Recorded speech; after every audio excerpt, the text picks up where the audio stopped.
Well, didn't you teach here? Or is it the wrong school? Okay, sorry. All right, she's fabulous, but I thought it was because she was here. You are Samuel Tucker, right? Tucker and Hammond. And him. Okay, got the schools mixed up. But I wanted to welcome them. I am going to turn things over to our Chief Operating Officer because Ms. Mignon Anthony is actually going to lead the discussion today. But I wanted to take a moment just to say hello, welcome you all out, and I'm looking forward to hearing some of your questions, concerns, or comments that you all have this evening. We do have some very important information that we want to be able to share with you all. And we do have 2 mics here for you all to provide any feedback or ask questions or provide any discussion.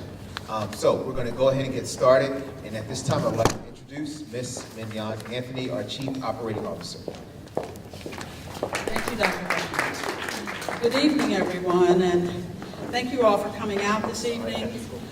We came to share some information with you that is different from what the community has thought we were going to do with Patrick Henry in terms of what we're studying an option. We want to give you all the information that we have, and we'd like to hear your comments, concerns, your questions, and anything that you might have to say about what it is we're looking at. I want to make sure that you also know that we have Erica Gulick, our senior planner, with us this evening, who may be answering some questions. She was very involved with the advisory board and with the original plan for Patrick Henry. And we also have our colleagues from the City Recreation Department, Recreation and Parks. So any of those folks may be able to answer questions. So to start off, we want to talk about what it is we're studying. And what we're studying is the use of the old Patrick Henry as a swing space. And I'll talk a little bit about how we got into this thought about using it in a second. But the reason why we're looking to study it is so that we can try to accelerate the new Douglas MacArthur School modernization in terms of building a new school. It was something that Douglas MacArthur wasn't supposed to have in their construction time frame until 2023. And we'll talk a little bit about why we're looking at the old Patrick Henry and where we are with that work. So there is about $54 million plus another $5 million in the budget, in the 10-year plan for a swing space school. The plan was we were supposed to demolish the school and put the fields and the courts in and build a swing space school in the next 3 years and then get the money for Patrick Henry. As we started to move into the area after we moved Patrick Henry students into this school, we started looking at the idea of whether or not we really should demolish a working school. To be honest with you, we started thinking about it when we started having a lot of problems with Mount Vernon this fall. Mount Vernon started having a significant amount of deterioration problems, and we really started being concerned about where we would move them if we had to close the school. After we had resolved that issue with the roof and those types of things, we said, well, before we demolish this one, the city manager and the superintendent asked us to start looking at can we hold on to the old Patrick Henry and use it to house Douglas MacArthur, because there's been a lot of discussion about accelerating that modernization. It's been moved back into the capital improvement plan so many times and for so many years that if this was an opportunity to use it and to save the money of the $60 million that we would be not using to build a new space, and the city would then reinvest that money into other capital projects. As you know, the cost of construction is going up, and we have about 3 or 4 other big capital projects that are coming down the line. So the idea was to study what would happen if we were to reuse it, and what impact it would have on this community. It would mean that the old structure would probably stay up for another 3.5 to 4 years. It would allow the new Douglas MacArthur to move 2 years up in its schedule. Instead of moving in 2025, it could move in 2023. And also, again, it would allow the city to reinvest money into other ACPS capital funds, which, as you know, we have a lot of issues with many of our buildings and with many of our capital buildings. So, what is the possible timeline? We need to make a decision in the next few weeks because the contracting company, Keller Construction, they were scheduled to start decommissioning, which means clearing out the building and demolishing the building. So, we've had them on hold, we've suspended their work, and we have until the first week in April to tell them go or don't. The idea would be that by fall 2019, this fall, we would have to take a whole plan, and we'll show you a concept in a minute, but we'd have to take the whole architectural plan to City Council for approval. But the school board would have to approve it in the next few weeks, and that's why we wanted to make sure that we took the initial information that we found out, which was how we would do that, how much it would cost, how much we would save, and what would happen to, all of the plans. Again, I have a plan to show you in a second, what that would mean to, your expectations, and the City Council will want to hear all of that before they make a decision to tell us to move forward or not. Between fall 2020, so it would take us almost 7 or 8 months after we get approval from City Council to do some refurbishment of the school and to also change the grounds so that we can add parking, so that we can put more hardscape, so that we can add, a separation between the two schools. And that's all that City Council would have to approve.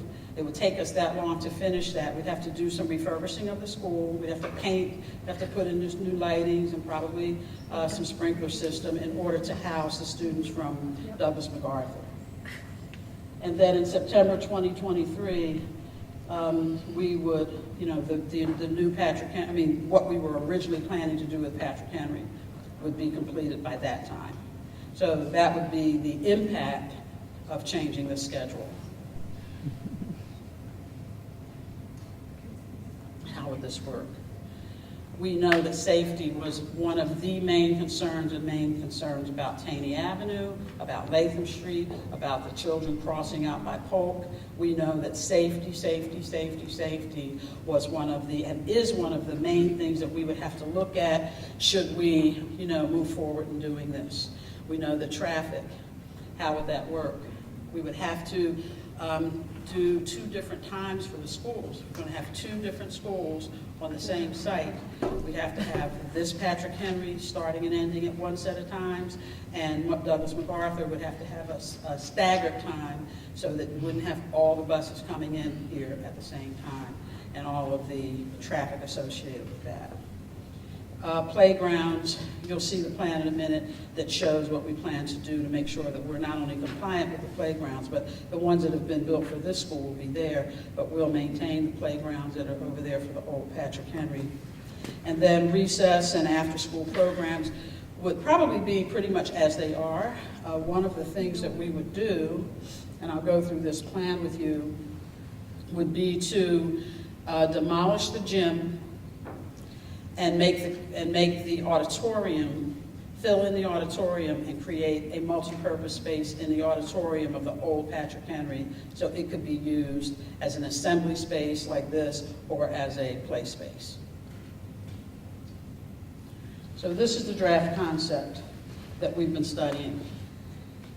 And I think, if I'm not mistaken, I understand that something like this was looked at several years ago when you all were looking at the old school. So we have the original school at the bottom near Taney Avenue in the south end. We have Latham Street to the left.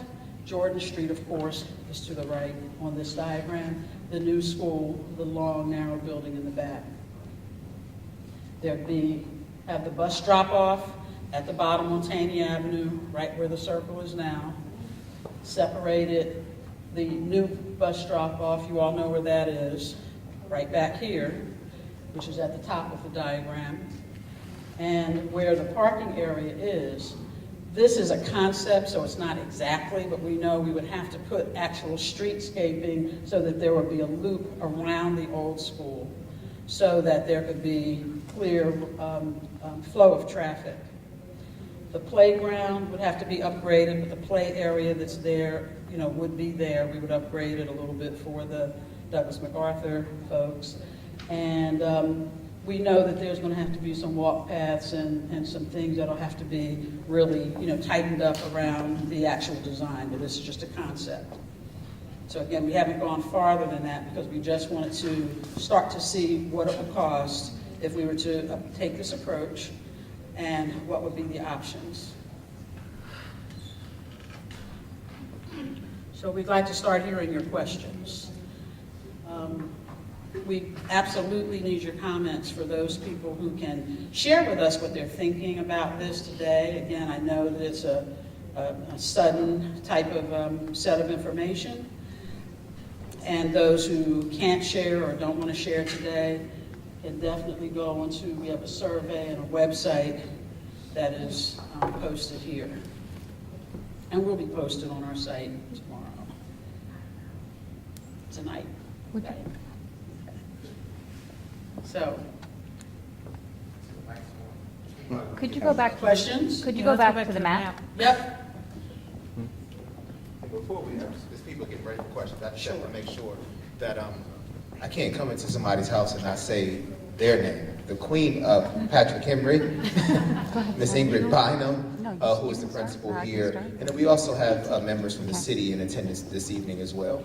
But what we're going to ask you all to do is, if you have questions, to come up. We have 2 mics that are here because we want to be able to capture the questions so that everybody can hear them, and we can also document the questions that are being asked so we can keep a tally of that. So if you have questions, if you can just find your way to one of the mics and give us some feedback, ask your question, or make your comments.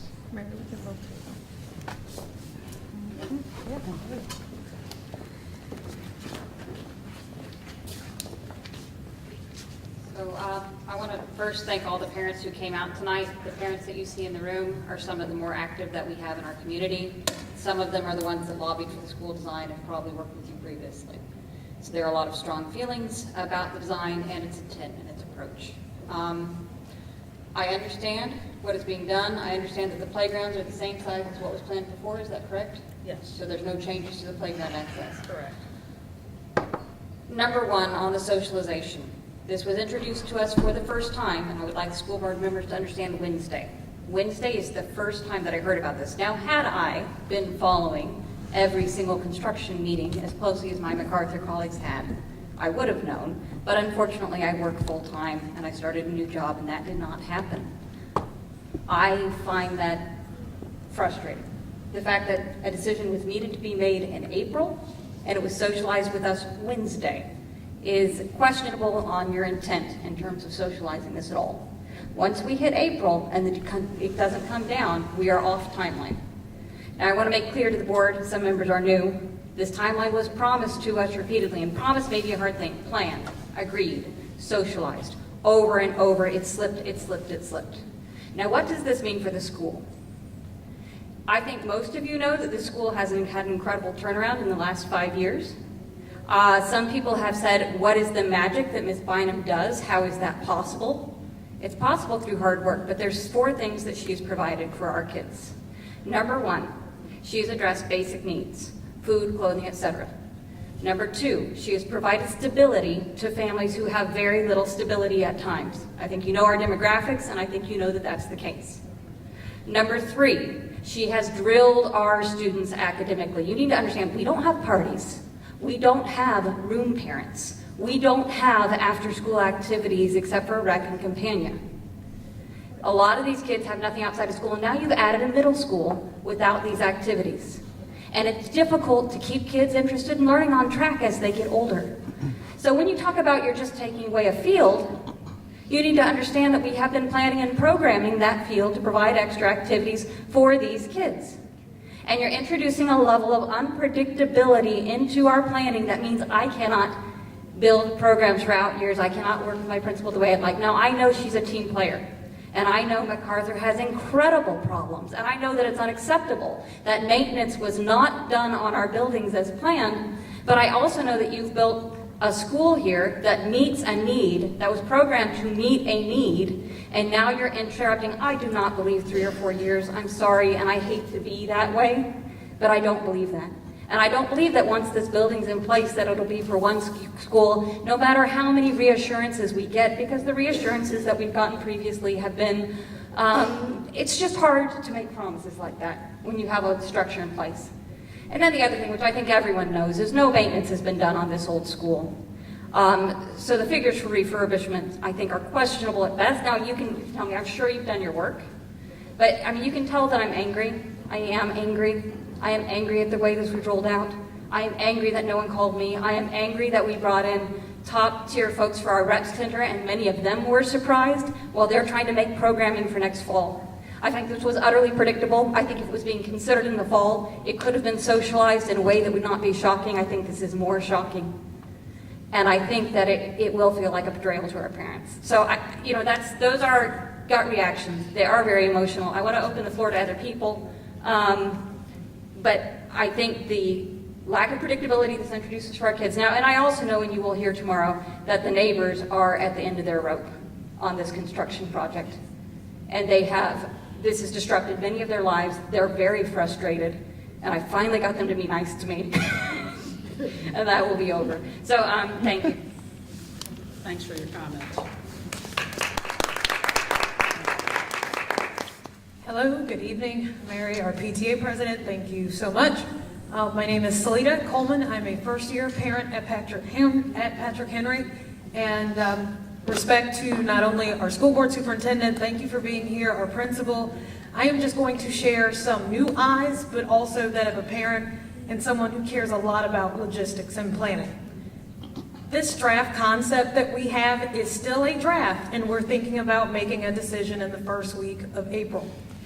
To the right of the diagram where Jordan Street is pointed, there is an entire residential apartment, private property, complex there that a number of us use every morning with a hope and a prayer that we're not going to be towed.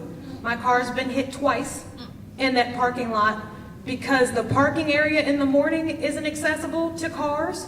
The traffic line that we take around the corner to Latham is backed up. The faculty and staff do an amazing job trying to get the kids out of the cars on Latham, but the residents are extraordinarily frustrated. I drive up the top of Latham some morning and make the right turn on the street to return to Jordan. Those residents are extremely frustrated in the mornings. The traffic, and not everybody drives respectfully in the morning because they're just trying to get to work.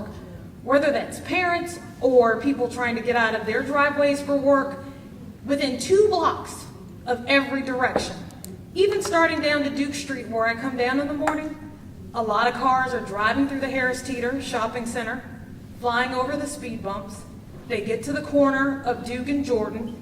That's a whole nother dynamic of just rushed, very hectic parking, all to make that 8 a.m. deadline to get the kids at school.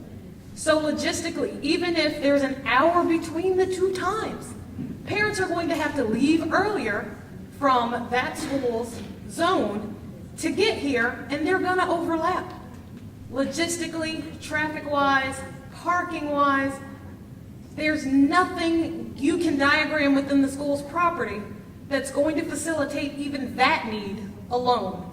And as far as programming, look, if there was money to make the repairs to the old building, I've been here almost a year, and I know that our teachers dealt with flooding or leaks, issues during the rainy season that they had during the construction. Why weren't those funds made available for the years that they were in the school? Their teachers' lounge, flooding issues, not being able to use it. Why? I think that's something that needs to be discussed, because right now, the only swing space Patrick Henry has is an opportunity to bring in swing sets so that these kids have a playground. Because right now, recess is out there in the bus loop. We don't have a playground right now. And I don't know about after-school programs. I don't know that we have that, again, outside of Campagna and the rec center. So I've got a 4th grader that doesn't have the opportunity to really grow into this space that we really look forward to moving into this school district, because I heard there was incredible leadership and there was going to be a great new facility with lots of, new activities and programs for her to be able to participate in. So if we've got 2 weeks, I think we need a completed concept up on the screen and not a draft, because I don't want this to just kind of be pulled over our eyes.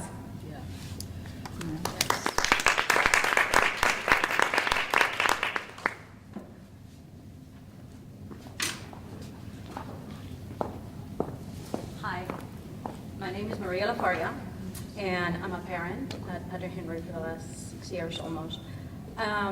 And I want to start saying that it's been a long 4 years, long and plus years. Meetings, fighting, discussions, this and that. Finally, after all this, we got the new school. I'm so happy, so thrilled. Ms. Bynum has been there with us, we've been there with her, and I'm so excited for our kids. We have a new rec, everything seems to be in place until last week.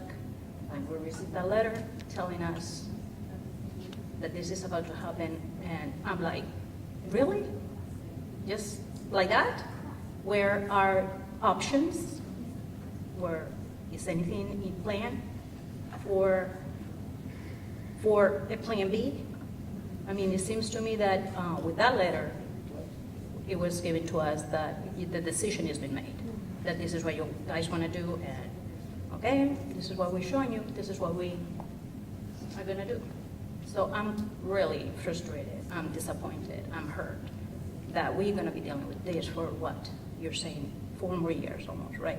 Oh my gosh, I cannot think I can do this. I mean, our kids don't have a place to play, For us, the traffic is a mess. I mean, and then what? What's going to happen? Where are they going to play, the kids? What are we going to do with the traffic in the morning situation? It's just so many things to take in consideration, and you're giving us only like 2 weeks to get all this in our brains, and so I think it's very unfair to us parents, to our kids, definitely, and to the teachers and the staff. I mean, I understand that money is an issue. Don't get me wrong, I totally understand and I agree with it, but I don't know. I think something else should have been taken in consideration, because it's unfair. So, and I'm sure many So I want parents to talk will a little bit about the timing, because this wasn't something that we had some underwriting concerns that we were trying to do under the table and not sharing it with you. I think there are enough people in this room that were around for the 4 years and understood the pain that everyone went through in getting to this plan. So I just really want to assure you that it really wasn't even a thought until late fall, when we were trying to figure out what we were going to do in an emergency situation that we had with another school that this city does not have a swing space for. And then we really didn't even move forward at all with it, even looking at it, because we didn't think that it was a fair option. We didn't think that it was a cost-saving option until we had moved Patrick Henry over. And we've got a lot of pressure over this last year also to shift Douglas MacArthur and some of our other capital projects. And so, the superintendent, the city manager we just really had to make sure that we were doing our due diligence and understanding that we had exhausted all of our opportunities with the assets that we have. And we understand that the promises and a plan, and I don't think that the school district or the city would have spent the money that they've spent on this whole project if we thought we were not going to do it. So while I know that it's a very quick turnaround, I just want to assure you, the short time frames have to do with not losing additional money, our contractual obligations, and we would never put ourselves or you into a short situation, and we couldn't come to you without some kind of plan. We've done several different architectural renderings, but there's going to be nothing but an actual design that's going to be final, and it's going to have to go to the city. I've spoken with transportation, and they have additional temporary studies that they would have to do. but we're hearing you because that's why we're here. We want to hear, and I think the board members want to hear the severity of the impact on you to determine if that is something that we can tolerate or not, in order to do something that helps another school this school will be in better shape than the school they're in right now. I can't answer why the deferred maintenance went on for so long. Ms. Bynum is here. She knows that she's had to deal with the deferred maintenance, and I know for the last several years they didn't put money into Old Patrick Henry because they knew this school was going to be built. And so, at least for the last couple of years, they weren't going to sink additional money. But yes, we have to make a decision now about what can be done. We have had the architects and the construction company who's working here to look at the building. We've had the original architects look at it and see what we can do. We know how much money we owe the contractor, how much we might credit back. Is it fair to assume that all on-campus options for MacArthur have been facilitated? I don't know the size of their space beyond the, the front of the Absolutely, building. no. Because we stayed in our building until our Yes. building got done. Yes. And growing up in Southwest Florida, when there was a need to be done to a school, you brought in portables and you made a portable campus. And we're not even in hurricane, So Douglas territory. MacArthur already has portables. They are already maxed out on their site. And in order to build a new school, that we've got to demolish that school completely in order to build a new school. And it would take up the entire site. They don't have as much land as they have here. One of the reasons why we think, despite your concern that the time frame is what it is number one, we'll have to go to the city and ask for a temporary occupancy. They're not going to allow us to use that building for more than, a specified period of time on a permanent basis. To go to them and ask for that, we would have to reconstruct the whole school. Code compliance has looked at the general plan. We know what will have to be, the minimum and the maximum that we would have to do in order to, just occupy them, to put them in that building. And so, the time frame is going to be calculated based upon a minimum amount of time. The other thing that we can go through all the permitting process to the design and construct a new Douglas MacArthur.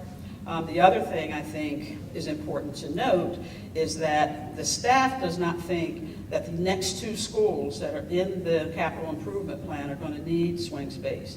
Now that's somewhat controversial because I think some people would like to move them out, but they have land. They have land like on this site where they can stay in place, and they're much smaller schools than Douglas MacArthur, much smaller. And so they can stay in their building and we can build their building on the site. And we're getting ready, we've got a feasibility study out on the street right now for all of that work to be done. To look at the land and look at the site options. So that's in the process of being, studied right now. But both for Cora Kelly and George Mason, which are the next two schools after Douglas MacArthur in the capital improvement plan, we believe that the swing space would only be for Douglas MacArthur. That is the only thing that we're taking forward in terms of the permitting requirement and requests. And that is a very specified time frame over which permitting and planning and zoning and code compliance would even allow us to be in the building. Do you know that someone from traffic is here tonight or planning? Traffic is not Planning, here tonight, but- and nor is planning and zoning. No, they're not. Because I think as parents, we would love for every school in our city to have a great, nice school, right? Mm-hmm. But we have to be insanely realistic about the capacity for the space. Because, no disrespect to the faculty, staff, students at MacArthur, but in front of Taney Avenue, that's that entire apartment complex. To Jordan, that entire apartment complex, that residential space. We need someone to address the traffic and where the children that attend school here every day will have a play space, a recreation space, a kickball space, a spring, field day space, So we'll that make doesn't notes exist. to make sure that planning and zoning respond to these specific questions, because they've looked at the concept plans. We've met with them for a couple of weeks to see what exactly they would, all of those limits that you're talking about are things that they've done calculations. I think and tried everybody to wants to be equate. fair, we just, Yeah. that's And not enough. No, of a you're plan. right to ask. Yeah, You we've know? been very patient, and to have to wait again, and have our kids playing on the street, basically, because they're playing on the street, there's nothing to it.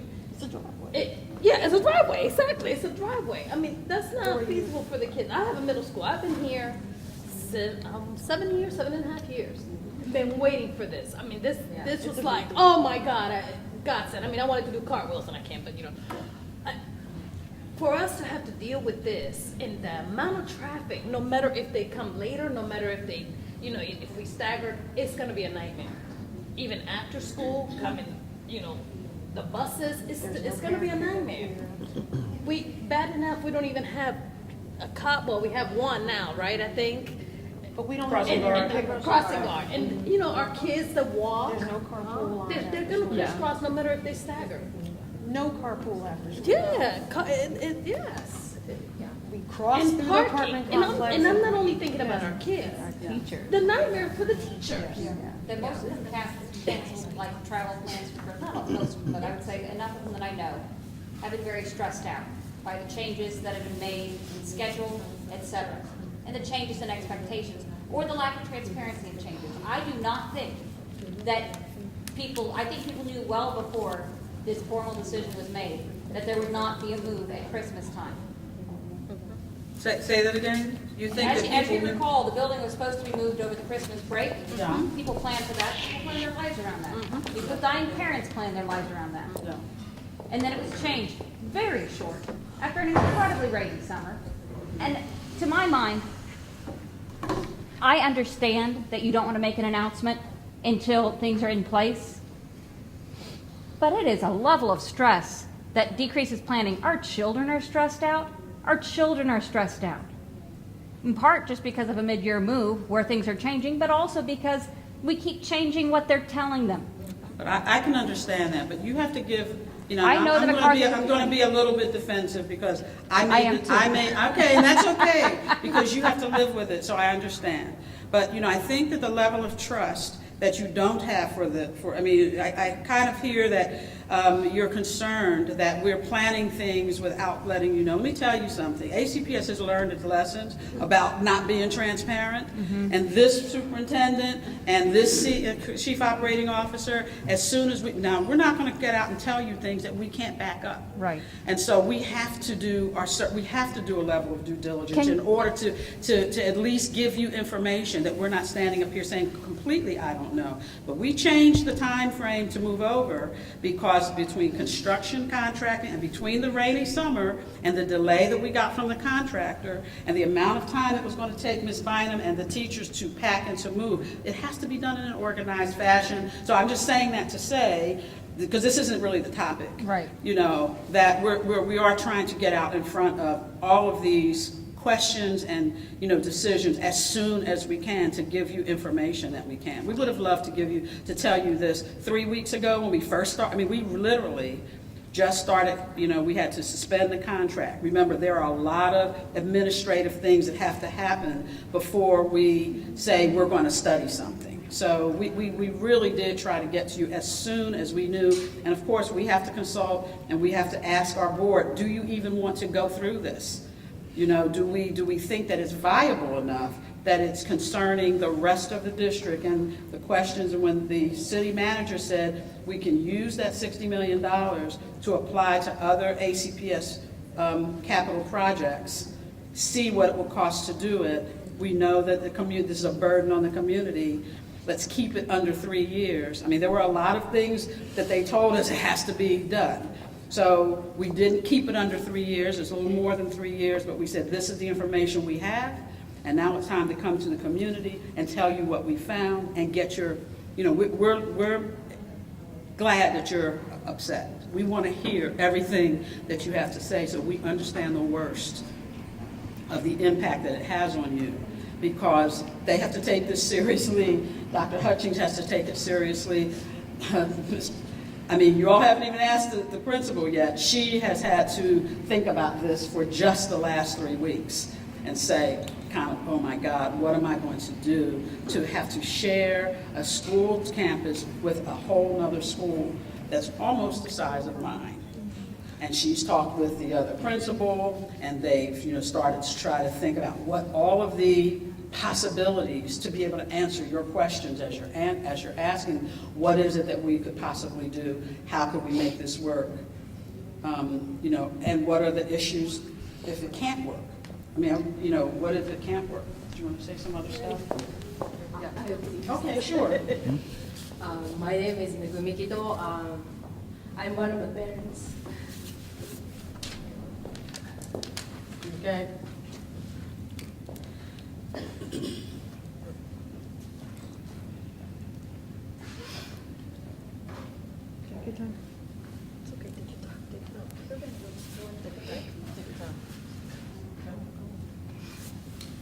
Spit it out. You got We're here with you.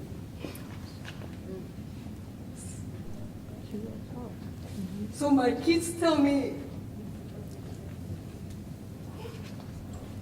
they've been playing at the bus route for the recess. Okay. They are not able to use it, the recreation center, for whatever the reason or whatever. And it told me like, oh, why? Oh, we have a new school. Okay, maybe it's okay. And then it comes to this news suddenly, like last Friday that I saw the news, and I was so shocked. And Miss Bynum has been worked so hard to make this new building for our students. Of course, it's Dr. Hutchings too. And other people, and you, and ACPS people, yes, and the board members. I know that a lot of ideas came up to this one. But for our kids, they've been suffering not having a playground, not having afternoon programs, or not more opportunities because we don't have much good PTA yet. And we are trying to start better PTA programs so that we can support more kids, more students, or more teachers, or more whatever the people are involving here. And what it came to my mind is, I know you guys care Douglas MacArthur students, so as we do care about our kids. And it scares me that if whatever the emergency happens, okay, maybe fire happens. In the recreation center, maybe something happens, then where do they escape? Okay, there's no space to put in them outside to be safe space. Even there's no parking space, then there are 700 kids from Douglas MacArthur come to old buildings where the buildings are already torn out. The teachers have been suffering from many years, not be able to access many things. Sometimes the internet didn't work, and the audio, whatever the rooms can have issues. And then it said in the website saying we need to provide a better enrichment or whatever the qualities that is for safe space for all of the kids. It doesn't mean only caring about Douglas MacArthur students. Why our kids have desire to, and they earned that to be able to access the better facilities. They should have playground. They are kids. They need to take the energy out. Where do they take their energy? To what? Like, okay, they have now recreation center to play outside, play inside, maybe like after 6 o'clock. And then recreation center is trying to open up the space for people or community, this area, so that they know what they wanted to have for our kids. But I'm not sure why only Patrick Henry kids have to suffer this again 4 more years. We already suffered it. And I think it's time for them to move on. They should have a space to learn, play, and whatever the space. And it doesn't seem safe for all of the people. Okay, Douglas MacArthur students, where do they escape if something happens in the old building? Do you have any plans already? Or where exactly to escape? And it says that it's just conducting a survey or conducting a study to get this opportunity or to move on to next level. So I thought that this is just idea. Okay, Patrick Henry people has to share their thoughts. It's not moved yet. So we have to move on, but it has to be fair to all of the students in the ACPS, not only Douglas MacArthur students. They have also suffered, but also Patrick Henry has been suffering already. I hope that you guys take into consider that they have been already suffered enough to do something in our building. So what happens if somebody comes?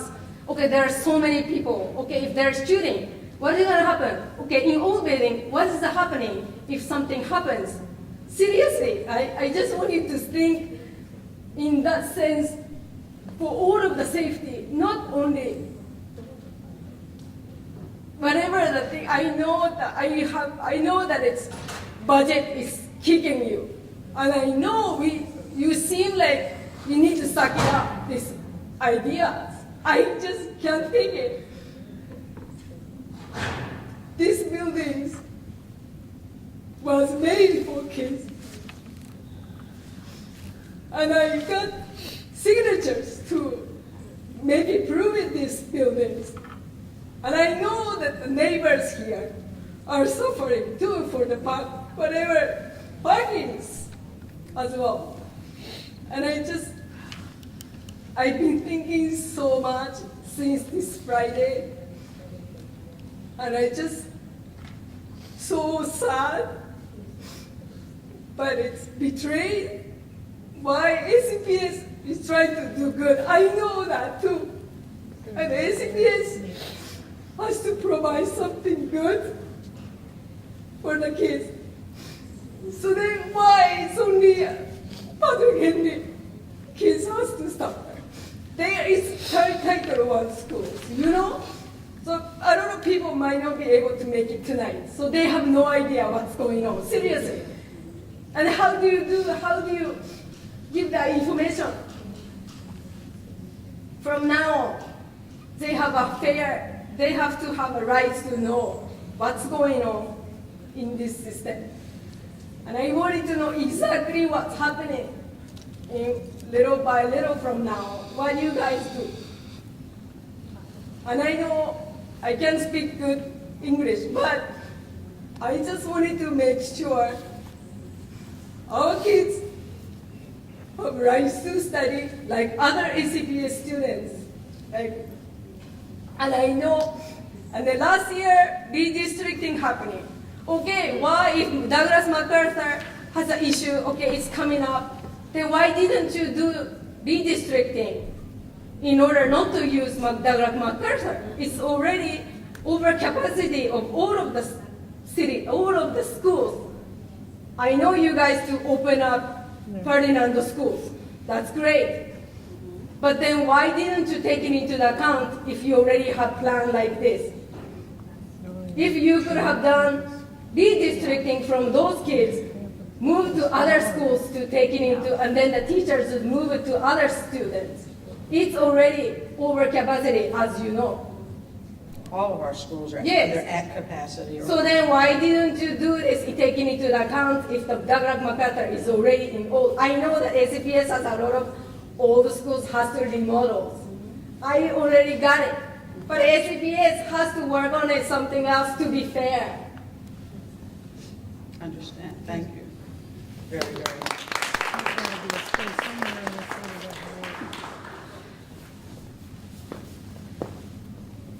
Hello, my name is Leslie Hinton. I'm a first-year parent and military spouse, and we're actually on our way out. We're moving again.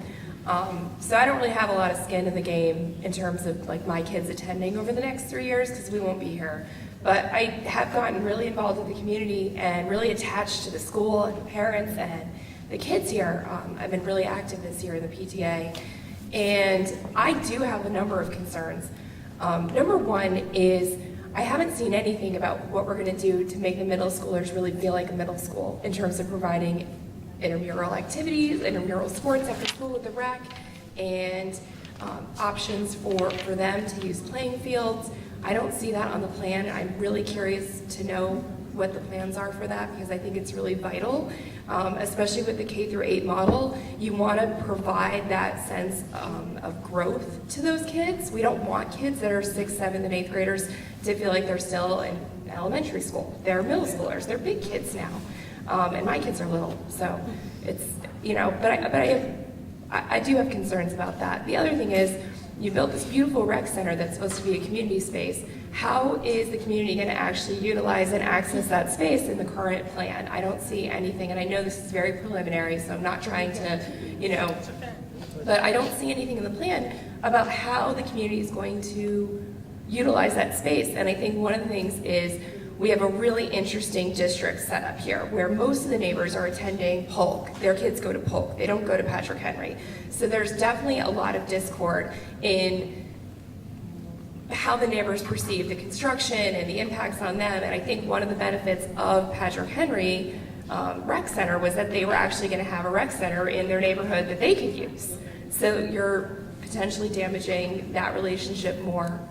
I don't think that's changed. Has that changed? But how are they going to access it? I mean, you don't have playing fields for intramural or for adult leagues anymore because that was supposed to be part of the plan. Was there going to be the rec center was going to be able to run sports for the community and not just the fitness center. So it's not the access to the center, it's the playing field. Exactly. Well, it's access to a rec center in their neighborhood, right? They'll still have access to the rec center, but It's a the very fields is- limited rec center compared to what was originally planned.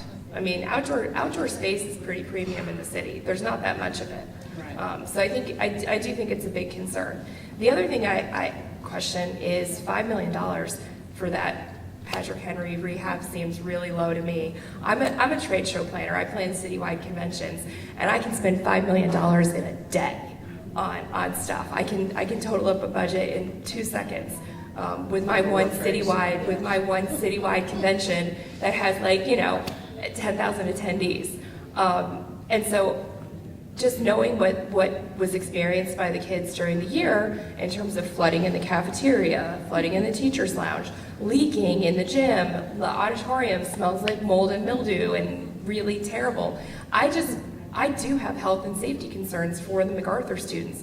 And I do want to say that I am not just all about the Patrick Henry students. I care about all the students in our school, in our city schools, and I want to make sure that the Douglas MacArthur kids are taken care of and that they have a good academic experience as well, because that school has actually started to struggle in recent years given some of the things I've been reading about it. And so, I'm concerned about the environment for them as well as our kids. Thanks. Yeah.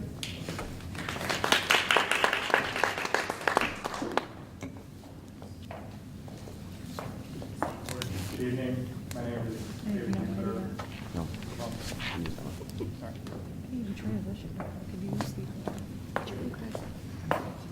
My name is David Jupiter. I'm also a parent here.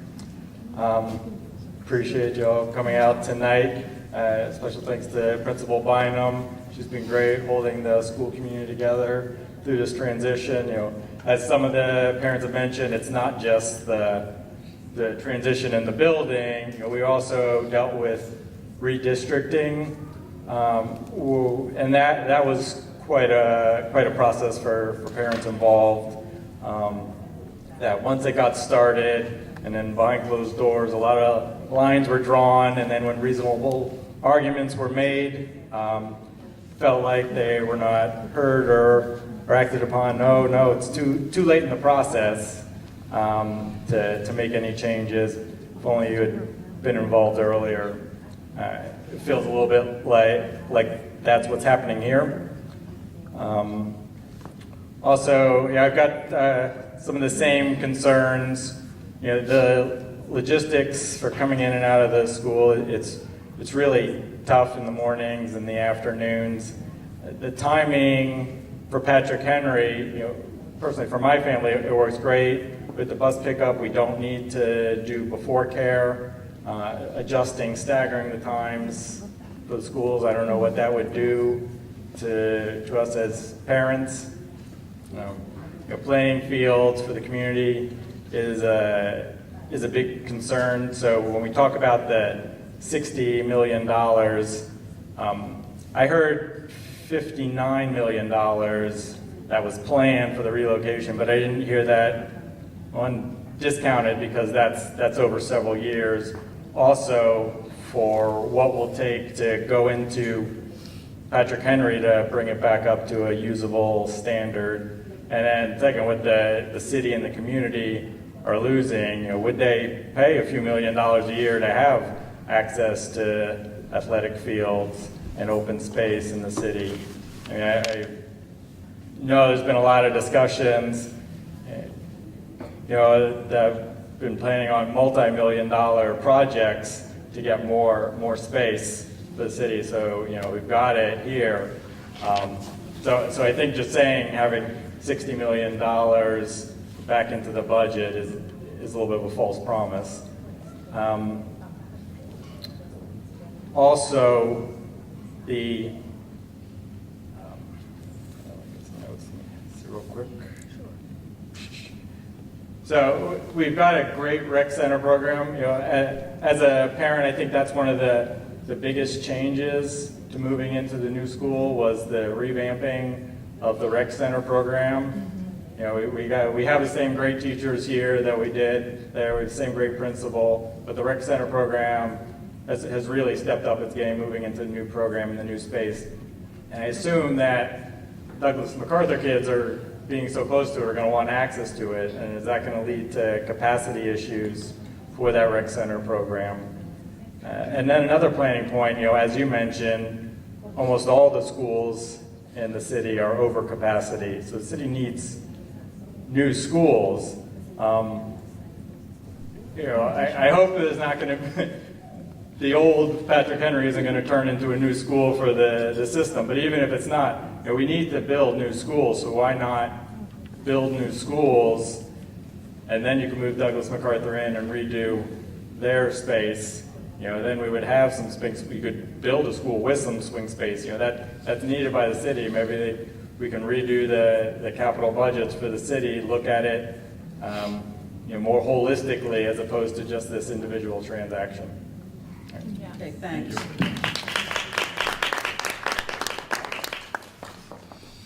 Actually, that is one question.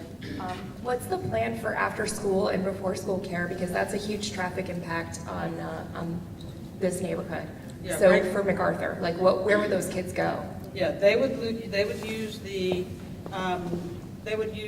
the renovated auditorium that we talked about, and the cafeteria, like you know, for Campagna and their after-school program. That would be the plan.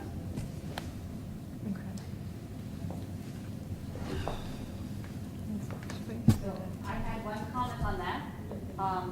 From our rec program, when it was just in a room, it was often criticized offhand as, I'm sorry for anyone from rec, one of the worst in the city. And part of the reason for that was it wasn't an appropriate space, what was commented on. So I just want, obviously, I think people know that, but the new move where we have separate rooms has, and also frankly, bringing over some really amazing personnel has been a big difference to our rec program. So I would just say that plan for rec is below ideal. It's worse than what we had previously. You mean what I was just saying about Yeah, I mean, maybe for I'm Douglas wrong. MacArthur? Yeah, I don't know, so just a comment. So that's, you know that.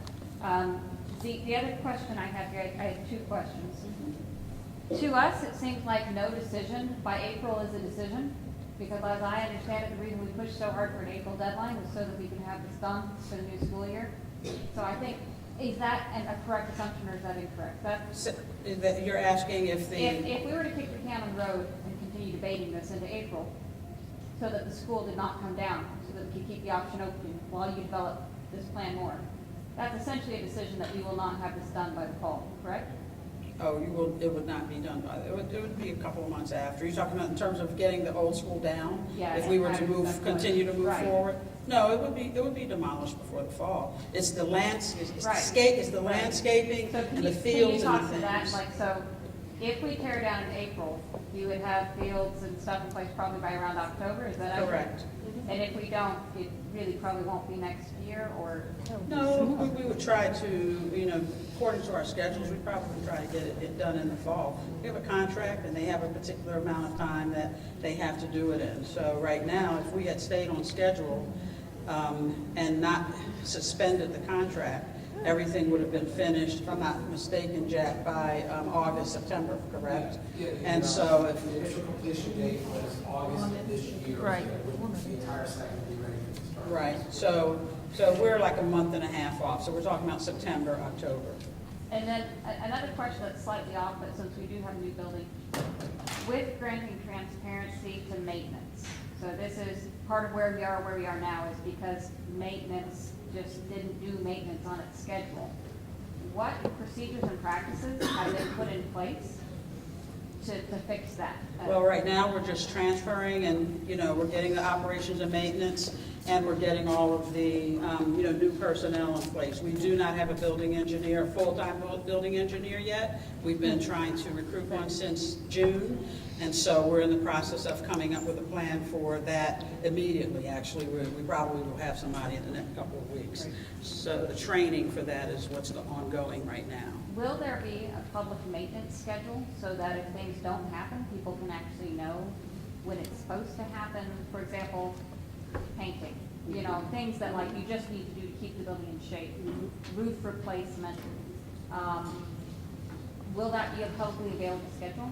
Probably by the fall. We're in the process of putting out an RFP for a facilities condition assessment, which will document all of the schools across the entire portfolio and establish all of the preventive maintenance and life cycle maintenance for all of the systems in every building in the portfolio. So that's something that's been planned for a while, but we're combining it with some other procurements so that we get a full preventive maintenance program established by next fall. We're also in the process of conducting targeted building assessments now. Well, the RFP is out on the street for our buildings that are in the worst shape, that we can put those capital improvements into the budget for 2021, which is part of what we're hoping that some of this savings, if we move in this plan, would be able to pay for.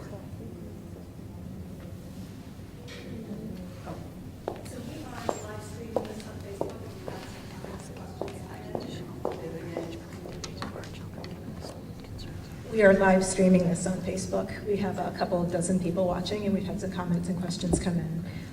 And so some of them are consistent with feedback that's already been shared. There's concern about the condition of the Patrick Henry building. There's also concern about the traffic, the parking, what happens with parent-teacher conferences, with both schools operating on the same schedule.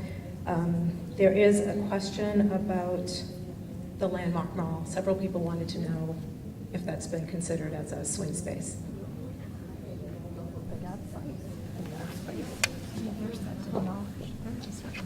The last one first, the Landmark Mall is not owned by the city, it is owned by a private developer, and they have a plan in place with the city there are a lot of things under consideration. There is some space there that they're looking at for elementary school, but it's nowhere near in the next, in time to accommodate this.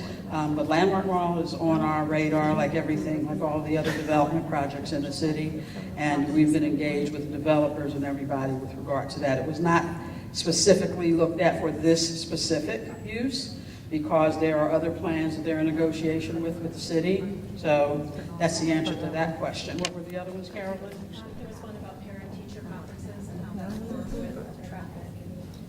Yeah, maybe that's a Principal Bynum question. I mean, I think that the whole traffic issue is really related to the timing, what ends up happening with the traffic studies and the traffic on the staggered timing. The question was about parent-teacher conferences.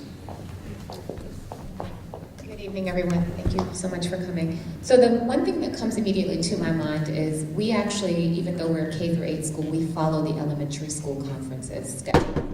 We would just follow the middle school schedule instead. So when Hammond and GW have their conferences, we would follow their schedule to allow MacArthur to follow the elementary school schedule.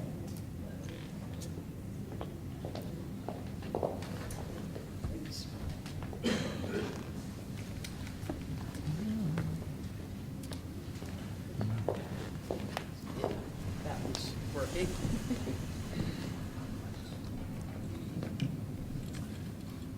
My name is Bill Kehoe. I'm probably the only one here that thinks this is a very good program and to be implemented as soon as possible.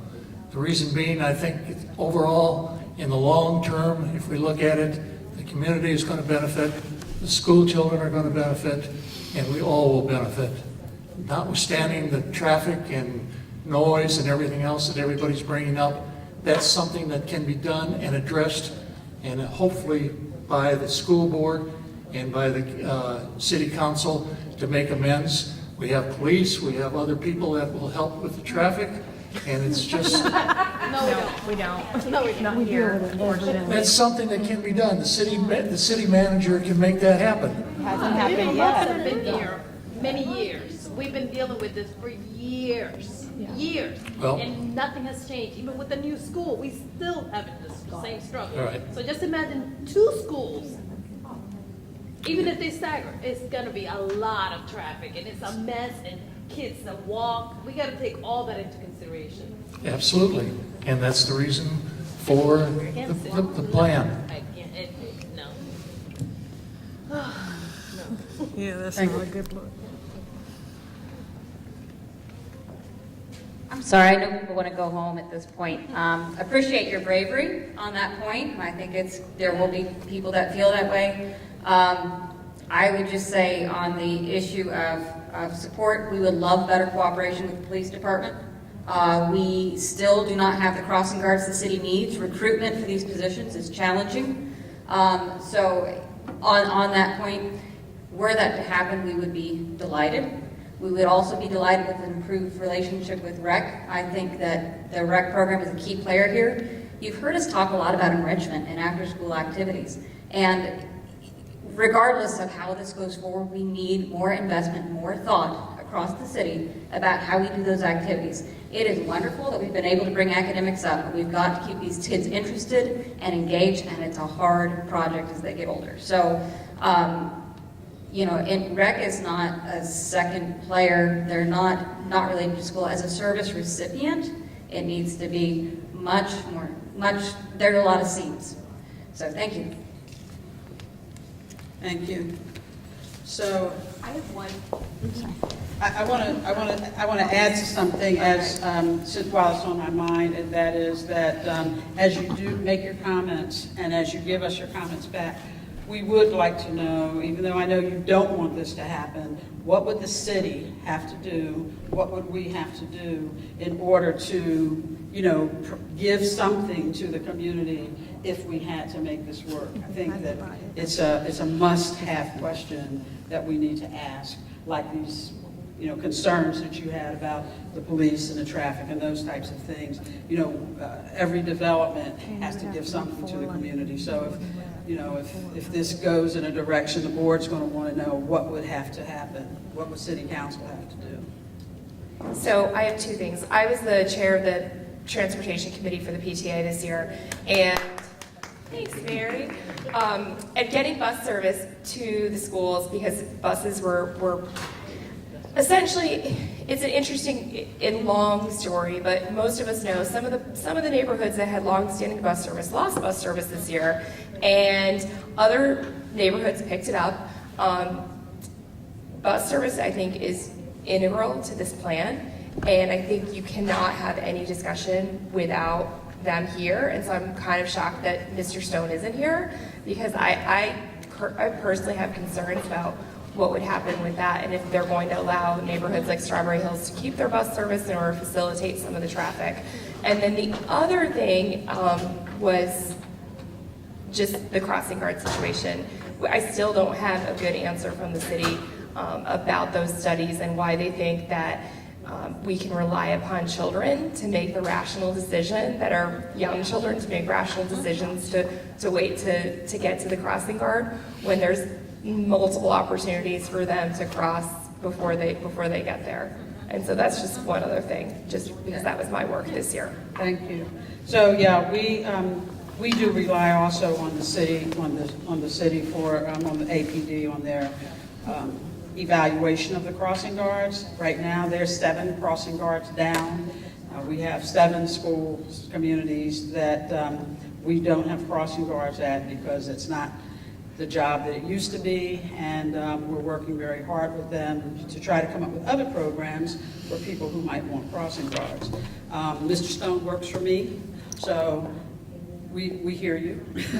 He is here, embodied here, so don't worry about that. We know, I mean, transportation was the very first place that we stopped when we started talking about how would we even consider, is this even possible? As our procurement director says, he says, the first thing we did is, can it be done? And the very first place that we talked to was transportation. So, and he gave us all of it would have to be staggered bell times. We've got, this is how many buses we would need. These are the considerations. He has, significant concerns about the same things you do because, of course, he's got to get the kids here on time. So traffic is the first thing on his mind when we're talking about how do we get the kids from Douglas MacArthur here and what parents may or may not. And we have to consider taking all the children because they'd all be outside of the walk zone. And we are right now in the process of developing stops for next year. So you probably will be getting, if you haven't already, watch for the meeting that he's going to have to get your feedback on the, the routes and stops for next year. That should be happening, or you should be scheduled right now. I want to speak about that with the buses because this year has been the worst that I've ever, all the years that I've been coming here with the buses. They're either late, they don't have a routine bus driver, when they're used to a bus driver. Like last year, we had Miss Neesy and Miss Sutton. We knew them and everything. This year, I don't know who is taking my kids. I don't know who, any given day, it's a different bus driver. There's no routine. They're always late. And all I get is, we're short with buses, we're short with bus drivers, the bus broke down. They got to think about working parents as well. And what they tell me, contingency plan to have somebody there, to watch my kids. If I don't have that, I can't leave them at the bus stop by themselves. And it's not right. And with this, I think it's going to be worse. This year, there's no consistency. This year's like always late. The bus is always late, or if it comes too early, or it's never on time. So with this, I don't think it's going to be any better. It's going to be worse, if anything.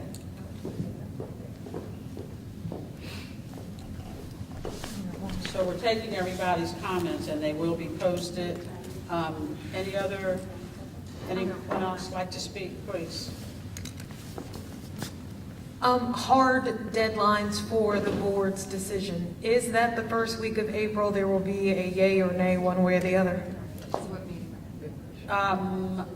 Is this it? It's tonight and the next 12, 14 days or so? Essentially, yeah. We have to get back to the board before we can give an answer to the contract. I guess for us to have follow-up and to continue to stay engaged in the discussion, what is the hard deadline and ways that we can continue to interact and be a part of the discussion? And also, if it hasn't been addressed already, out to the left, our left here of the school now, in the afternoons, the kids are dismissed, the walkers, because we don't have like a carpool. We are in a parking lot that is blocked off until after 3 o'clock where cars can exit because the kids are walking out there. And there's a large number of us that stand out on like the dirt hill that is a part of the residential space there. And we also use their little private driveway that's kind of one way. And I can't even tell you the nightmare that is with the traffic coming in and out, because it's just a single lane parking area. But the residents that live in the buildings that border the school, they've been extremely accommodating, because most private properties would step up the towing and blocking off of the space. But I think everybody just kind of dealt because they knew it was gonna be over soon. So extending that conversation about that parking area, some of us have, in guilt and just wanting to not be in that one-way space, started to use their next parking area, that next, area over. And at some point, I believe we may have issues with them if they feel like this isn't the end of it. And I think they've kind of tolerated. And that's our swing parking space right now. And I don't know that they'll continue to be friendly. So on this diagram, Yes. what is being accommodated along that whole Jordan stretch from Taney to where the building entry is? How would that be addressed? I don't know that we've spoken to that. And then I would say that anyone in this room that's a part of the decision-making process, come and join us between 7:15 and 8:10 in the morning.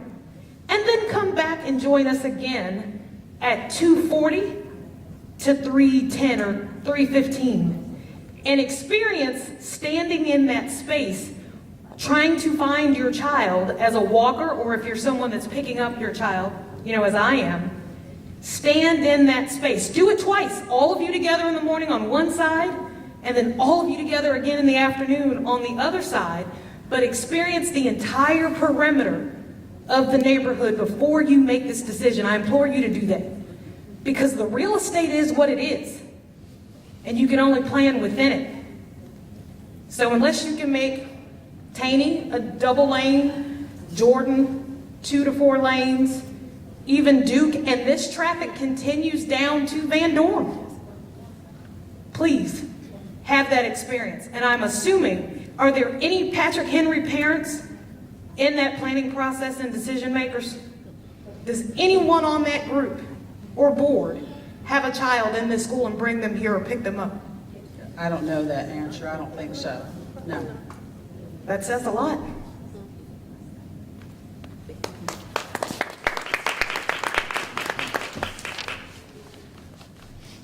Can they get bus drivers? That's the other question. The space is what it is. Good evening, everybody.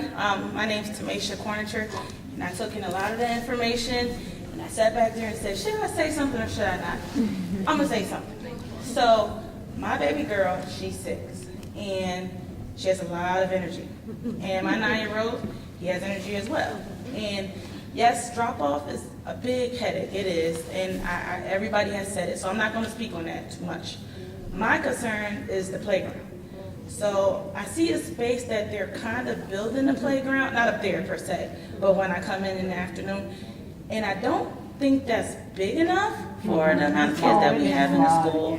And then you have a large range of ages. So what may be interesting to like your K through 2 or even K through, K and 1 may not be for your older kids and vice versa. And then like a parent spoke on the middle school, kind of like separating them from the elementary school, which is a big deal. Because I went to a school like that where there was a middle school program and there was elementary school, but we didn't quite feel like we were in middle school. So just taking that into consideration, and I know that those kids need a school. So let's talk about that a little bit.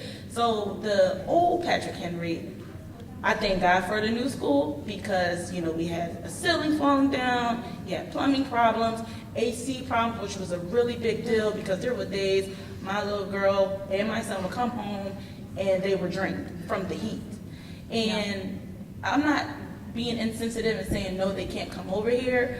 I'm just saying, if you do decide to bring another school over here, let's be mindful of what we're already going through. And then I understand that, Principal Bynum has been talking to the other principal. She's awesome. Of course she's going to do that. She's going to make sure that everything is taken care of. I mean, for crying out loud, she's ran a school and she's done a very good job. We can all agree on that. But we have to think about those kids too.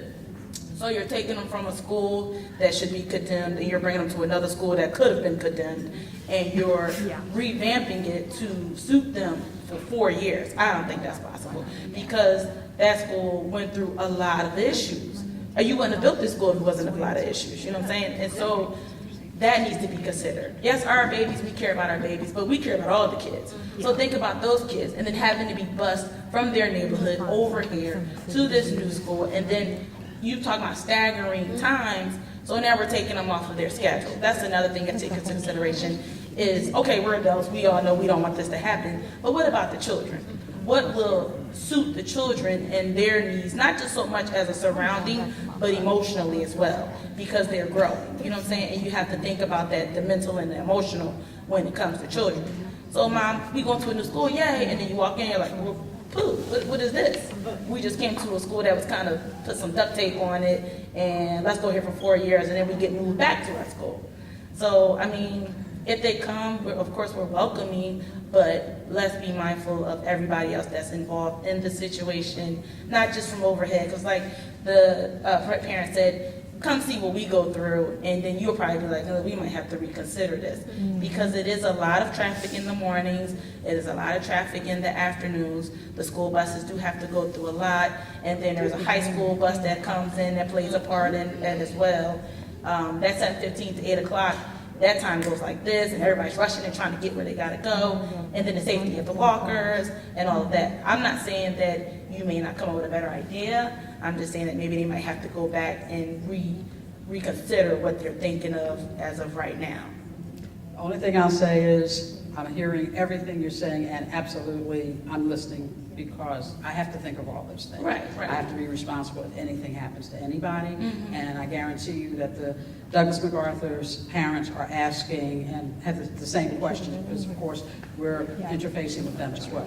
Now, was this a separate meeting? Like, are you having a different meeting for MacArthur than us? Why weren't we brought together so they could hear our goals, and then we could possibly sit with them and say, okay, we understand your school's going through this, but is there something else that you might have in consideration of doing other than coming over here and then having to drop off over here and having the school, bring the kids over here? Why don't you make that a comment of yours? Yeah. We'll take that down, we'll make a comment, based upon that. We felt that it was initially important to address each community. So we've talked to their staff, we've talked to your staff, we still have another week where we can, do any of those things. So, make that comment. Definitely.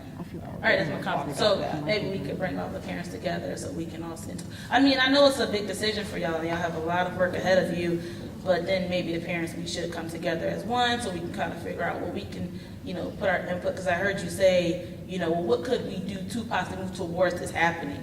Because it sounded like you were kind of on that line right there. So we're trying to figure out what can we do so that it works for everybody, so that there's not more lates or even, accidents or anything crazy like that happening in the future. Thank you. Thank you. Any other comments? Could you answer the question about the follow-up over the next 2 weeks going into April? What's next? Helen, let's talk about that. Helen Lloyd is our Director of Communications. Hi there. So the question was about follow-up for over the next 2 weeks. So first of all, we invite you to please make sure you've given your feedback formally online. You can see here that where you can actually go to make sure, I'm not clicking it right? Okay. Where you can actually go to give feedback formally, and we are making sure that we're collecting all of that feedback. That feedback that you've given online, and also tonight, we're taking notes tonight of everything that you've said. We will make sure that we've collected that feedback, we've categorized it, and then we've shared that both with the Patrick Henry Advisory Committee, the advisory group that we have reformed to represent to represent the community. So originally we had Can you tell us about the Patrick Henry Advisory Group? Yeah. Right. So we had, when we first set up when we first began to look at the construction for the school, we had an advisory committee that was made up of a city council member, school board member, a couple of people from the community at large, PTA representatives, and parents as well, and parents as well, and a staff member as well from Patrick Henry. And so we want to make sure that we are listening to, and civic associations, representatives from civic associations around here too. So we want to make sure that we're listening and capturing the voices of all the community around Patrick Henry. And so we've... Can I stop you for 1 second? But not the newly revitalized PTA? So you're talking about all of these other constituent groups, and you have a really active group of parents who've been basically busting their butts all year, and none of us heard about it. So you can continue, but that's just a very big, I'm upset now, and I wasn't, I've been very not. So we went back to the original members of the original advisory committee to pull them and to make sure that we're tapping their ideas, because they were... 5 years ago, though. That's like 5 years. It's actually, they were only, we only ended the committee, I believe it was last year. Someone can help me out with the exact date. They were notified at the same time as parents, and they also share a lot of the similar concerns. Yeah. And so, what we're hearing tonight from the parents is what we're also hearing from the community members on the advisory committee too, who we had an informal conversation with. It was not a particularly formal conversation, but we had an informal conversation around potentially how we could reconstitute that group if we needed to, so we could listen to them as well. So we will be collecting that information. We will share all of your feedback that's here tonight, and from MacArthur and from the community meeting with them. And then we'll also be sharing that feedback with the board as well. I guess my question was, over the next 2 weeks, what are the follow-up, like these meetings, the last vote? I mean, like, when will all of this come to? The school board. Yeah, a closure. Is that the first meeting in April? So the goal is that we're right now in communication with the board if we need to do a meeting prior to April 4th, or if we can wait until April 4th. The issue is that we have to communicate with the construction company, and we're really on their time. It's not based on when we can do it, because every day that goes by, they're sending us a bill, right? Because we were supposed to be in progress of demolishing the school. So we're really working through those logistics right now, actually this week. All of these things, and this is why I really want to stress that if this was something that we've been working on for several months to do, we wouldn't be doing things this week, right? We would have already I wouldn't be leaving to go pick up my daughter from volleyball, right? Because it was already playing. My wife she had a meeting tonight. So I'm just giving those as examples that I can promise you that all of the reason why we're having these sessions now is because last week was when we said, okay, this is potential. It's highly potential. So we need to now take this to the community and have a discussion with the community so they're well informed about what's happening, and that this is going to happen at a very rapid pace. Because it's dealing with contracts that we've signed many years ago. This was already planned to happen, that we would have to get out of. So that is why all these things are happening so quickly.